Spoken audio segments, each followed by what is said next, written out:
আয়োজিত আজকে ইফতার মাহফিলে সবাইকে শুভেচ্ছা এবং অভিনন্দন। আজকে আপনারা দেখেছেন যে বিগত যে ফ্যাসিস্ট সরকার ছিল তারা এই আইনজীবীদের উপরে কীভাবে অত্যাচার এবং জুলুম করেছে। আমাদের এখানে জাহিদ ভাই রয়েছেন, তিনি আমাদের ঢাকা সাংবাদিক ইউনিয়নের সদস্য। তাকে আইন শৃঙ্খলা বাহিনী এমন কোনো অত্যাচার নাই, জুলুম নাই তার উপরে করেছে। তারপরেও এই নিউজটি কিন্তু জনগণের জন্য, দেশের স্বাধীনতা সার্বভৌমত্ব গণতন্ত্র রক্ষার জন্য তারা দেশের মানুষের পক্ষে কাজ করেছে। অন্যায়ের বিরুদ্ধে ন্যায়ের সপক্ষে তারা লড়াই করেছে, সংগ্রাম করেছে। যেখানে মূলধারার সাংবাদিক যারা ছিল বা সংবাদপত্র ছিল, মিডিয়া ছিল, তারা ব্যর্থ হয়েছে। তারা কিন্তু সরকারের দালালি করেছে, সেই ফ্যাসিস্টের দালালি করেছে।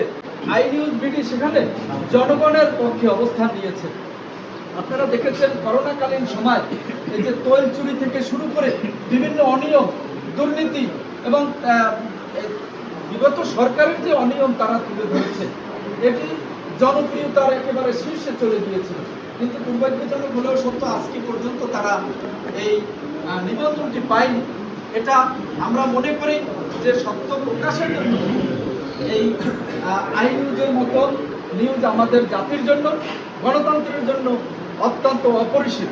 আপনারা দেখেছেন বিগত সরকারের আমলে সংবাদপত্র কথায় কথায় বন্ধ করে দেওয়া হয়েছিল, সাংবাদিকদের বেকার করা হয়েছে, অনেক সাংবাদিককে গুম করা হয়েছে, হত্যা করা হয়েছে।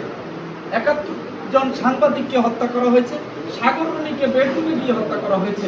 আমরা অনেক আন্দোলন করেছি, সংগ্রাম করেছি। এখানে ফরিদ ভাই রয়েছে, আলমগীর ভাই রয়েছে, মজুমদার রয়েছে, এখানে হালিম ভাই রয়েছে, মতিন ভাই রয়েছে। আমরা অসংখ্য আন্দোলন করেছি যে যাতে করে সাগররুনি, অন্তত সাগররুনির হত্যাকারীদের শনাক্ত করা হোক।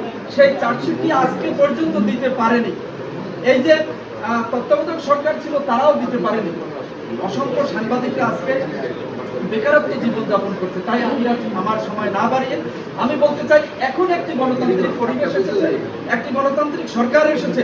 আমরা এখনো দেখছি সাংবাদিকদের উপর নির্যাতন হচ্ছে। এখন যারা বড় দল রয়েছে তারা উভয়ই সাংবাদিককে প্রতিপক্ষ মনে করছে। আমরা এই সাংবাদিকদের উপর যদি জুলুম হয়, অত্যাচার হয়, আমরা কিন্তু পেশাগত দায়িত্বের কারণে কোনো দল বিবেচনা করব না। সাংবাদিকদের পাশে থাকবো, সাংবাদিকদের কাছে থাকবো। সাংবাদিকরা সত্য প্রকাশ করবে, এটাই সাংবাদিকদের মূল কাজ। আমি আই নিউজ বিডি উত্তরোত্তর সমৃদ্ধি কামনা করছি। আমাদের নেতা বক্তব্য দিবেন, এই আশাবাদ ব্যক্ত রেখে সকলের সুস্বাস্থ্য দীর্ঘায়ু কামনা করে আমি আমার সংক্ষিপ্ত বক্তব্য শেষ করছি। আল্লাহ হাফেজ। বাংলাদেশ জিন্দাবাদ।